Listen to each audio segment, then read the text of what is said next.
Let's start today off with kind of a heavy topic, but it's Thursday. We only have one more day to Friday. Although, if you're like most of us, all of our dates and times all just roll together anyway. But I was having a conversation 2 days ago with a friend of mine who's trying to do some personal healing. And we got into a long debate about, can you heal yourself? Do you need a therapist? How hard is healing? And I explained to her that through what I've read, through years of studying personal development and trying to figure out everything, that I've been able for the most part to heal myself. By using NLP, by, studying. I mean, I haven't just pulled out of the air, but I did a lot of studying on this. And I think that people make healing harder than it needs to be. And I think they make it harder because sometimes what you heal is ugly and messy and mucky, and nobody wants to look at the ugly, messy, dark shadows in our life. But if you want to fully heal, you have to. I mean, in my mind, I didn't have a choice. I could either continue to wallow in the pain of the memory, I could continue to allow the pain to own me and just be a drunk and homeless and lost, or I could choose the other way and have an empowered life where I can be the person I dreamt I could be, the person that I knew as a child I was, that in my mind got stripped away by others who didn't accept me, who didn't like certain aspects of me for who knows why. I mean, we'll never know why we come in contact with the people we come in contact with. We'll never know why bad things happen, other than, in my mind, they're predestined to happen, but we'll never really know the root, why we volunteered for this. And I know some people that have had a lot of stuff done to them in their lives, they chose the harder path, but these are the spiritual leaders. These are the people that were born to be healers. I know beyond a shadow of a doubt in my life that I was born to be a healer because I can look at people and I can sense their pain if I'm looking with their permission, and I can help them. So I just kind of want to do a quick healing exercise. I want you to take out a memory. And, like I say, the memories that usually pop into your head first are your easy memories. Those are the memories that, yeah, they hurt your feelings or they hurt your heart, but they didn't, wreck you. They didn't, really send you on a different path. Those memories are harder to come up with. Those memories are much harder to find. So we're gonna, pick an easier one. And for this person, it was behind weight loss. She felt that she just was one of those people that didn't have the willpower to lose weight, that it was just too much of a challenge for her to lose weight. Every time she tried to lose weight, she'd put weight back on. And I've known her for a long time, and I've watched the roller coaster to where she'll lose 20 and put on 30. And so told her, you really need to get behind why your weight's there. Why do you have weight? The first thing you need to do for healing is figure out why. What is it that you want to heal, and why is it there? Why is it that you can't lose weight? And so we kind of sat down and we started talking, right away. It's like, well, I like sugar, or, when I grew up, we were poor, so we ate a lot of potatoes. And she went through all this. And then we finally got to this instance in her life when she was eating dinner and she asked for seconds, and she was not from an affluent family at all. She's very humble beginnings. And her mom just flew off the handle, just started yelling and screaming how they couldn't afford anything, and they were lucky to be able to afford potatoes, and that she's being greedy by wanting to eat more food, that they just don't have more food, and if she's hungry, that's too bad. She's gonna have to go to bed hungry. Now she forgot that memory, and instead, as she got older, she became in charge of feeding herself. She went away to college, and we all know, the freshman 20. She went away to college and she started eating because there was nobody telling her, be grateful for what we have. So she swung the other way. Now, some people would swing the way and they'd starve themselves to death, but usually people don't. Most of the women that I talk to about weight is they go in a different direction. And so she swang over to where she ate and ate because food to her was healing. Food to her was making her feel good. So we sat down and we looked at that instance. And the first thing you do when you're trying to heal something is you look at the actual event, and you relive it.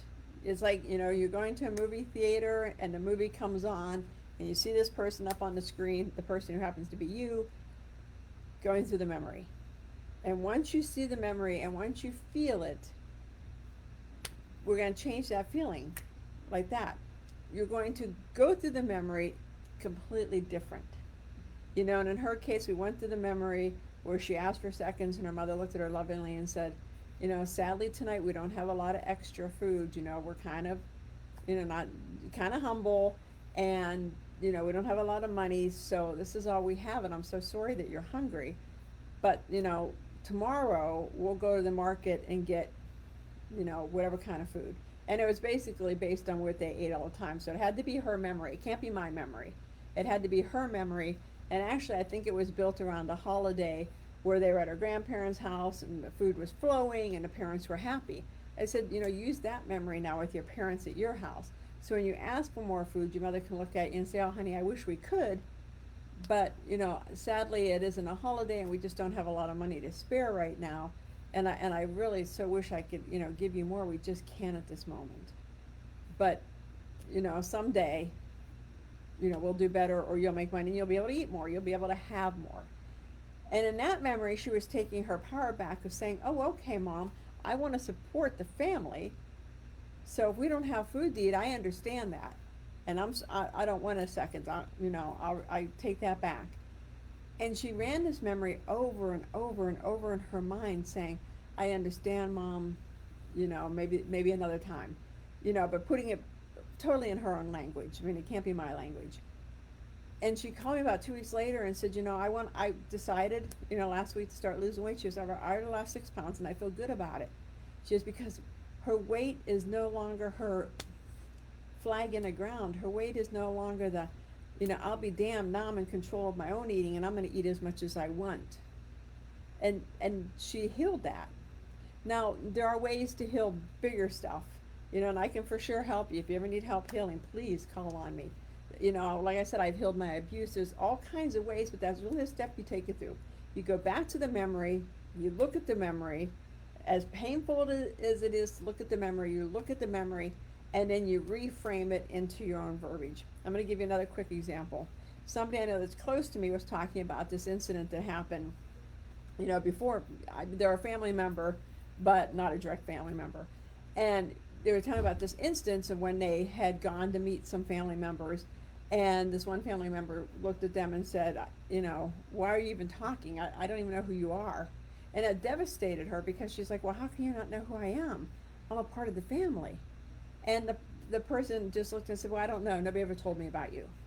Well, it couldn't have been further from the truth, because as we talked it through and I said, you know, let's think through who this was, we realized that relative was a very distant relative and probably didn't know.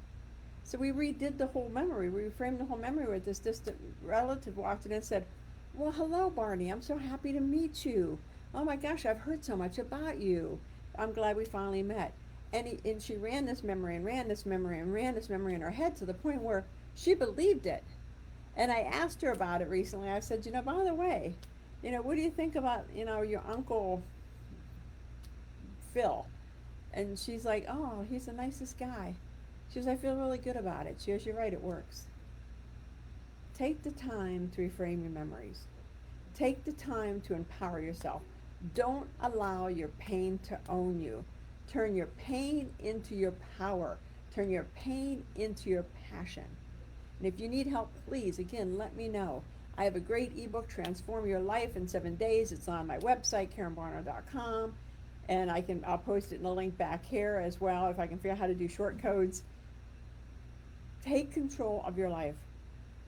Stop giving your power away. Stop allowing other people to influence your life or have an impact on your life, especially people that aren't, a lot of times weren't even worthy of the comments they made to you. But you gave that comment power. Take it back. You'll be so happy. And again, if you need help, please reach out to me.